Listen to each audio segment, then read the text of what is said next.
नमस्कार दोस्तों, स्वागत है आप सभी का एक बार फिर से। दोस्तों, हमारे हिंदू धर्म में जितना महत्व भगवान की पूजा पाठ करने का होता है, उतना ही महत्व ईश्वर के सामने दीपक जलाने और उनको फूल माला अर्पित करने का है। हम सभी लोग भगवान के सामने दीपक जलाकर मंत्रों का उच्चारण तो करते ही हैं, आप लोग भी करते ही होंगे। वहीं जो लोग भगवान के सामने बैठकर देर तक पूजा पाठ नहीं कर सकते, वो लोग एक दीपक तो जलाते ही हैं, लेकिन इस समय पर हम ऐसी गलती कर देते हैं जिसका परिणाम हमें भुगतना पड़ सकता है। तो आखिर वो कौन सी गलती है? तो दोस्तों, वो गलती है दीपक की जली हुई बाती का गलत तरीके से इस्तेमाल करना। साथ ही हम भगवान पर फूल भी अर्पित करते हैं और मंदिरों से या भगवान पर चढ़ी हुई फूल माला मिल ही जाती है। तो भगवान पर चढ़ी इन फूल मालाओं का हमें क्या करना चाहिए जिससे इन फूल मालाओं का अपमान ना हो? तो चलिए जान लेते हैं आखिर आरती के बाद बची हुई बाती का और पूजा के बाद फूलों का सही उपयोग कैसे करना चाहिए। तो इसके लिए वीडियो को अंत तक ज़रूर देखिएगा। लेकिन दोस्तों, वीडियो में आगे बढ़ने से पहले अगर अभी तक आपने हमारे चैनल को सब्सक्राइब नहीं किया है तो चैनल को सब्सक्राइब कर लीजिए और बेल आइकन ज़रूर दबाइए, जिससे जब भी मैं वीडियो डालूं सबसे पहले आप देख सकें। दोस्तों, आप रामायण का पाठ या हनुमान चालीसा का पाठ कीजिए, श्रीमद् भगवत गीता का पाठ कीजिए। इन सभी का पाठ करने से पहले हम दीपक जलाने का काम ज़रूर करते हैं। हम अपनी आस्था और विश्वास दीपक के जरिए ही भगवान तक पहुंचाते हैं। तो दीपक की लौ का जलना और बुझना हमें क्या संकेत देता है, इस बारे में हम आपको पहले ही बता चुके हैं। अब जानते हैं कि दीपक की जली हुई बाती का हमें क्या करना चाहिए।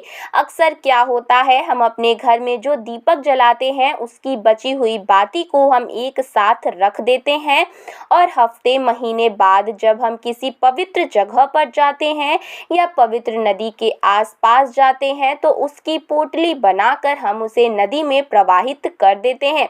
अगर आप इन्हें सम्मान के साथ प्रवाहित कर रहे हैं तो बात अलग है, लेकिन हम इसे जल्दबाजी में नदी में फेंक देते हैं। फेंकना और प्रवाहित करना दोनों अलग बात होती है। तो पहले ये समझते हैं कि जो दीपक की जली हुई बाती है ये कोई साधारण चीज़ नहीं है। इसमें अपने भगवान को जो भी पूजा पाठ अर्पित किया है, इन सभी मंत्रों की तरंगे इस बाती में निहित होती हैं। इस बाती को फेंक देना इसका अपमान होता है, जो कि सरासर गलत है।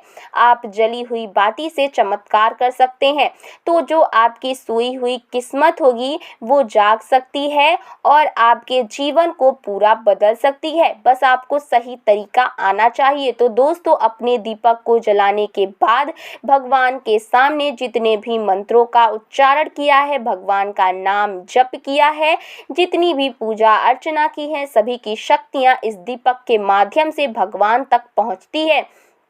तो यह दीपक तो यकीनन बहुत ज़्यादा शक्तिशाली हो चुका है। तो दोस्तों, आप अपने दीपक की जली हुई बाती को इकट्ठा कीजिए। आप हफ्ते या 15 दिन की बाती एक साथ इकट्ठा कर सकते हैं। अब इन बत्तियों को और धूप दीप के नीचे बची हुई राख को इकट्ठा कर लीजिए। अब इसे एक मिट्टी के पात्र में रखिए और इसके ऊपर थोड़ा सा हवन सामग्री डालिए और उसके ऊपर आपको थोड़ा सा कपूर और घी डालना है और माचिस से इन सभी को जला दीजिए। अब इसे जलने के बाद ज्योत प्रज्वलित हो जाए तब इसे हाथ से बुझा दीजिए। ध्यान रखिए, आपको फूंक नहीं मारनी है। अब इसमें से जो धुआं निकल रहा है, अब आप भगवान श्रीमन नारायण का ध्यान कीजिए और इस धुएं को घर के कोने कोने में फैलने दीजिए और श्रीमन नारायण का मंत्र जाप करते रहिए। आपको थोड़ी सी मेहनत ज़रूर करनी पड़ेगी, लेकिन ये उपाय आपके लिए बहुत कारगर सिद्ध होगा। कोशिश कीजिए जब तक यह धुआं निकल रहा है तब तक आप उसके सामने बैठकर श्रीमन नारायण का मंत्र जाप करते रहिए। आप चाहे तो इसे पूरे घर में दिखाने के बाद आप तुलसी के पास इसे रख सकते हैं। इससे ये होगा कि आपके घर की नकारात्मक ऊर्जा तो दूर हो ही जाएगी, लेकिन आपने जो श्री हरि नारायण का मंत्र जाप किया है उससे ये राख सिद्ध हो जाएगी। अब इसे छानकर एक डिब्बे में रख लीजिए और रोज सुबह पूजा करने के बाद इसकी भभूति को अपने सिर पर लगाइए। ऐसा करने से भगवान श्री हरि आपके ऊपर आने वाली मुसीबत से आपकी रक्षा करेंगे। साथ ही आपके घर में नकारात्मक ऊर्जा प्रवेश नहीं कर पाएगी। आप चाहे तो इसे रोज कीजिए, आपको फर्क जरूर दिखेगा। इस भभूत को सर पर लगाने से आपको बहुत सकारात्मक महसूस होगा। इसके अलावा आप एक काम और कर सकते हैं। इन सारी बत्तियों को एक दीपक या मिट्टी के बर्तन में इकट्ठा करें। उस पर थोड़ा सा कपूर डालकर अग्नि प्रज्वलित कर दीजिए। अब जब यह पूरे तरीके से जल जाए तो अब उस राख में थोड़ा सा पानी डालकर अपने घर के पौधे की क्यारियों में डाल दीजिए।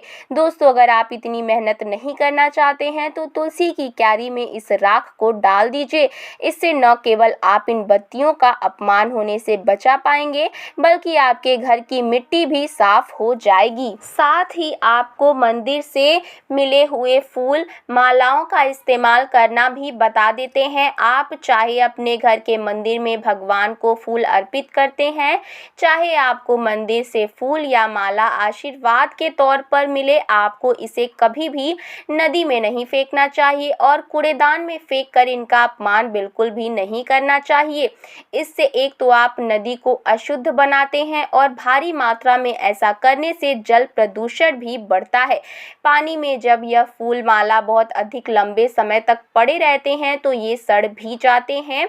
तो आपको करना क्या है, आप इन सभी फूलों को इकट्ठा कीजिए और उन्हें सुखा लीजिए। सूखने के बाद आप इन्हें छोटे छोटे टुकड़ों में तोड़कर आप इसमें थोड़ा सा गोबर के उपले का चूरा, थोड़ा सा चंदन का पाउडर और थोड़ा सा नारियल का छिलका मिलाकर इनको कढ़ाई में डालकर गैस पर इनको हल्का हल्का भून लीजिए और ठंडा होने पर इन्हें मिक्सी में पीसकर इसका महीन पाउडर बना लीजिए।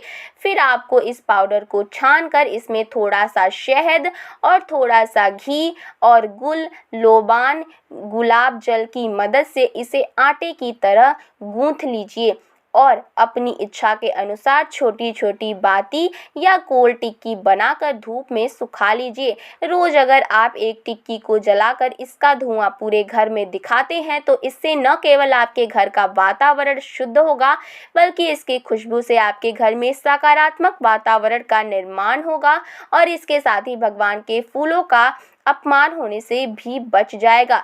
लोबान और कपूर जलाने से घर में सकारात्मक ऊर्जा फैलती है। तो आज के लिए बस इतना ही। आपको ये वीडियो कैसा लगा और ये जानकारी कैसी लगी हमें कमेंट बॉक्स में ज़रूर बताएं। साथ ही साथ चैनल को ज़रूर सब्सक्राइब करें। धन्यवाद।